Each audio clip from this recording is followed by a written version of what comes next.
Morning students. तो आज हम OCM का चैप्टर नंबर पढ़ने वाले हैं 8, जिसका नाम है financial management.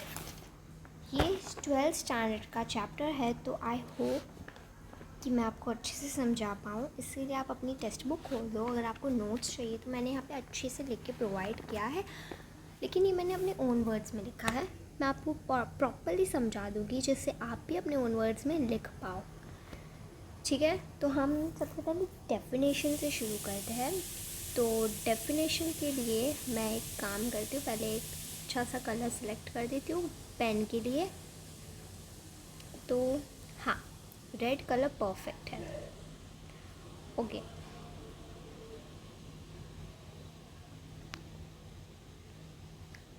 Wait a minute. हाँ, so sorry for the disturbance. हाँ चलो, तो पहले डेफिनेशन हमारी प्रोवाइड की है FW पेश ने। ठीक है, FW पेश ने पहली डेफिनेशन दी है फाइनेंशियल मैनेजमेंट की। उन्होंने बोला है कि in the modern economy based on utilisation of fund, financial management acquiring of required fund at the required time. एकदम सही बोला है। उन्होंने बोला है कि इस हमारी मॉडर्न इकोनॉमी यानी कि हमारे प्रेजेंट सिचुएशन में, हमारी जो अभी की हालत है, जो यूटिलाइजेशन ऑफ फ़ंड यानी कि हम जिस तरह से फ़ंड यूटिलाइज़ कर रहे हैं, उसका मतलब यानी कि यूटिलाइजेशन ऑफ फ़ंड का मीनिंग ही होता है फाइनेंशियल मैनेजमेंट। तो financial management means what? Acquiring of required fund at a required time, यानी कि जितना फ़ंड जिस टाइम पे हमें ज़रूरत है उतना ही फ़ंड हम लेंगे। अब एग्ज़ाम्पल लो, तो आप सपोज़ करो एक दुकान में कुछ खरीदने गए। लेट्स टेक एग्ज़ाम्पल कि आप गए ओरियो खरीदने। अब 10 रुपीज़ का एक पैकेट मिलता है। अब दुकानदार ने बोला कि मैम 10 रुपीज़ का एक पैकेट है, आपके पास 50 रुपीज़ है। अब आप ऐसा तो नहीं कहोगे ना कि भाई मुझे सब दे दो, पाँच पैकेट्स दे दो। नहीं, आपको अभी एक पैकेट की ही ज़रूरत है, तो आप एक ही पैकेट खरीदोगे। 5 पैकेट क्यों खरीदोगे?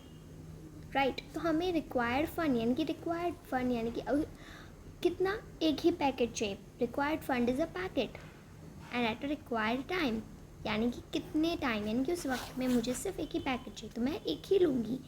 राइट। चलो, फिर है according to Raymond J Chambers. J का मीनिंग जॉन्स होता है।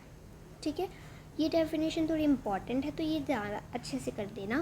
ओके, ये वाला जो डेफिनेशन है वो इम्पॉर्टेंट है।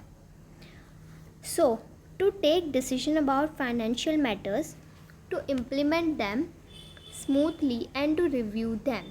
ये याद रखना, smoothly and to review them. इसका सिंपल सा मीनिंग होता है कि फाइनेंशियल मैटर्स के रिलेटेड डिसीजंस लेना, उसको स्मूथ इम्प्लीमेंट करना, और फिर इम्प्रूवमेंट होने के बाद उसका रिव्यू करना, यानी कि उसको ध्यान से देखना कि जो हमने प्लान किया है उस हिसाब से, उस प्रकार से अच्छे से हो रहा है कि नहीं। ठीक है, फिर है प्रोफेसर M किम्बल का।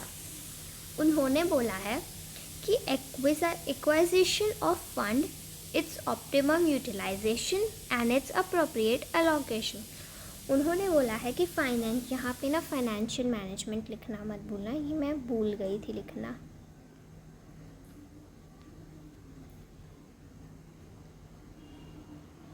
मेरे पास जगह एकदम कम पड़ रही, रुक जाओ। यहाँ पे फाइनेंशियल मैनेजमेंट लिखना, कहाँ? यहाँ पे। ठीक है, भूलना मत। तो उन्होंने बोला है financial management means acquisition of fund, its optimum utilisation and its appropriate allocation.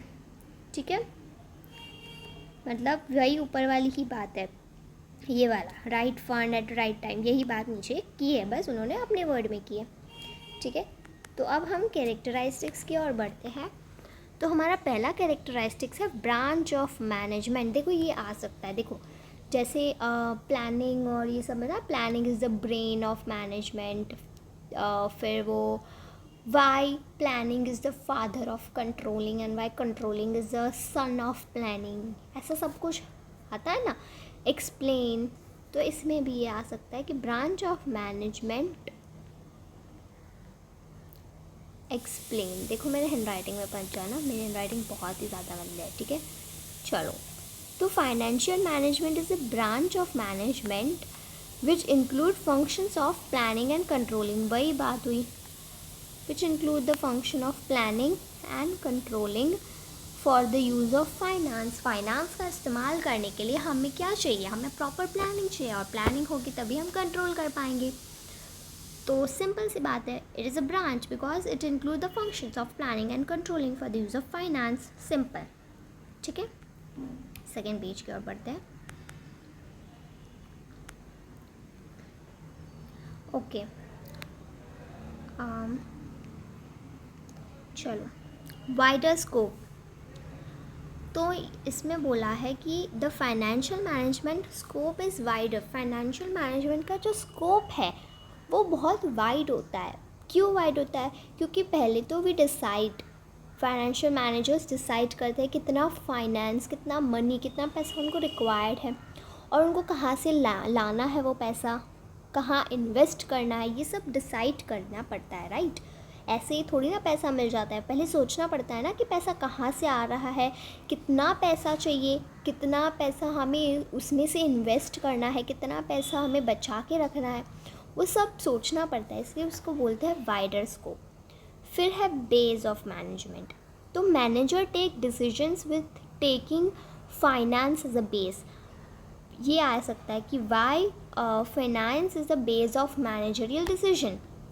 तो मैनेजर क्या करता है, वो फाइनेंस को अपना बेस बनाता है, फाइनेंस मतलब पैसे को अपना बेस बनाता है, और उसके थ्रू डिसीजंस लेता है। हमें जैसे सेल है, परचेज़ है, प्रोडक्शन है, रिसर्च और डेवलपमेंट है, ये सब करने के लिए क्या चाहिए, पैसे चाहिए। ऑफ कोर्स परचेज़ करना है कुछ चीज़ तो हमें पैसे चाहिए, सेल्स कर रहे हैं तो हमें पैसे मिल रहे हैं, प्रोडक्शन कर रहे हैं तो हमारे पैसे जा रहे हैं, रिसर्च एंड डेवलपमेंट है तो हमारे पैसे जा रहे हैं, मतलब इन सब में पैसों की ही बात आती है ना।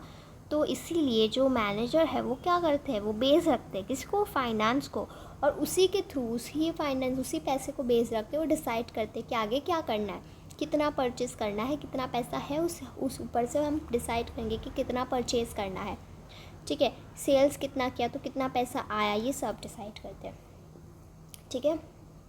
फिर है रिलेशन विथ फाइनेंशियल, पेन से लिखते जा रही हूँ, रिलेशन विथ फाइनेंशियल डिसीजंस। तो फाइनेंशियल डिसीजंस का रिलेशन कैसा है फाइनेंशियल मैनेजमेंट के साथ? तो financial management is related with financial decision. दोनों एक जैसे ही है, दोनों आपस में रिलेटेड ही है। The decision we take related the investment, capital investment, dividend policy. Thus, in this process of taking decisions, we take finance as a base. यही ऊपर वाली ही बात की, ये दोनों एक ही है, बस उनको अपने अपने वर्ड में डिस्क्राइब कर दिया है। इसमें भी उन्होंने क्या किया है, उन्होंने बेस रखा है, किसको, फाइनेंस को बेस रखा है, राइट। वही बात है कि इसको बेस रख के इधर हम डिसीजंस ले सकते हैं। किसके डिसीजंस? इन्वेस्टमेंट के decision, capital investment, dividend policies के डिसीजन ले सकते हैं, और ऊपर sale, purchase, production, research and development के डिसीजंस ले सकते हैं, ठीक है। फिर है goal of maximisation of owners economic welfare. मैंने यहाँ इकोनॉमिक नहीं लिखा है, आई होप आप मेंशन कर दो, वेट,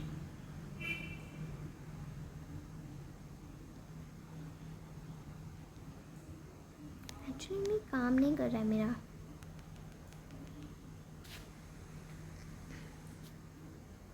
लिख देना। देखो मेरे हैंड राइटिंग पे मत जाना, मैं सिर्फ ऐसे ही समझाने के लिए कर रही हूँ, ठीक है। यहाँ इकोनॉमिक आएगा, goal of maximisation of owner economic welfare. तो उसमें बोला है कि financial management adopt goal for maximisation, यानी कि जो फाइनेंशियल मैनेजमेंट होते हैं ना, वो मैक्सिमाइज यानी कि जो हमारा फाइनेंस है उसको बढ़ाने के लिए, उनका गोल क्या होता है, पैसा बढ़ाना, पैसा कैसे बढ़ाए, इन्वेस्ट कर कैसे कमाए, तो वो सब डिसाइड करने के लिए उन्होंने 2 गोल रखे, प्रॉफिट मैक्सिमाइजेशन और वेल्थ मैक्सिमाइजेशन। ये हम आगे पढ़ेंगे, बहुत ही सिंपल है, बहुत ही ईजी है, हम आगे पढ़ेंगे, ठीक है। ओके, चलो, फिर है की पोजीशन। तो financial management hold lots of importance in our business, यानी कि फाइनेंशियल मैनेजमेंट का इम्पोर्टेंस हमारे बिजनेस में बहुत ज़्यादा होता है, उसको बहुत ज़्यादा इम्पोर्टेंस दिया जाता है, क्योंकि अगर फाइनेंस ही नहीं होगा, पैसा ही नहीं होगा, तो कैसे बिजनेस करेंगे, नहीं कर पाएंगे ना। तो सिंपल, उसको बहुत ज़्यादा इम्पोर्टेंस दिया गया था, उसको की पोजीशन बोला जाता है बिजनेस में, ठीक है। फिर है related with other area of management. तो ये जो फाइनेंशियल मैनेजमेंट है वो और भी एरियाज़ के रिलेटेड है, एरियाज़ इन अ सेंस कि और भी मैनेजमेंट के चीज़ों से रिलेटेड है। देखो, the production, sale, purchase, research etcetera are connected with finance. ये सब कनेक्टेड है हमारे फाइनेंस से, पैसों से कनेक्टेड है, ठीक है। Thus it is said that it has relation with other areas of management by putting finance as a base. वही बात है ऊपर वाली, by putting finance as a base we manage production, market, staff etcetera, right, staff, thus it is related with other area of management, ठीक है।